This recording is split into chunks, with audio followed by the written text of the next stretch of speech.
What's up, Pathways Church? Welcome to today's Daily Dose. It's Friday. I'm Nathan Purifoy, your worship pastor, and we've talked this week about worship.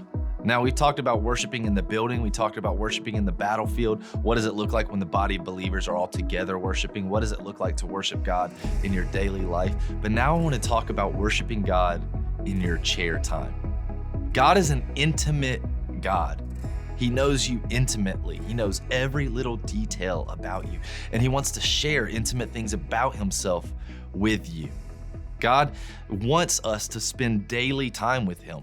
He wants us to be in such close relationship with him that we're able to chat with him just like we would anybody else in our lives. He wants us to share our deepest thoughts and emotions with him. He wants to be a part of our inmost being.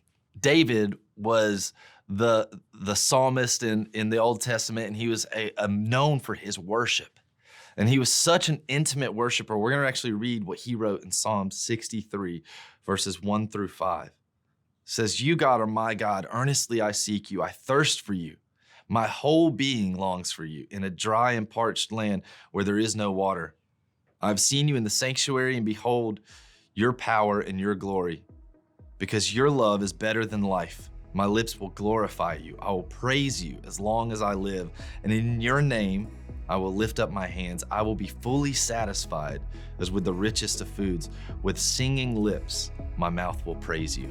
That's not a script passage written by somebody that doesn't have an intimate relationship with God. That's a passage by somebody who's madly in love with God, somebody who's desperate to get closer and closer to him, somebody who will sing out and raise his voice to sing praises to God. That's what God wants from us. He wants us to be intimately involved with him. He wants us to be invested in who he is and invested in what he's doing in this world and invested in spreading his gospel and his word and his love to other people. So thank you guys so much for hanging out with me this week for the Daily Dose, and we'll see you guys on Sunday morning at our services here in Pathways.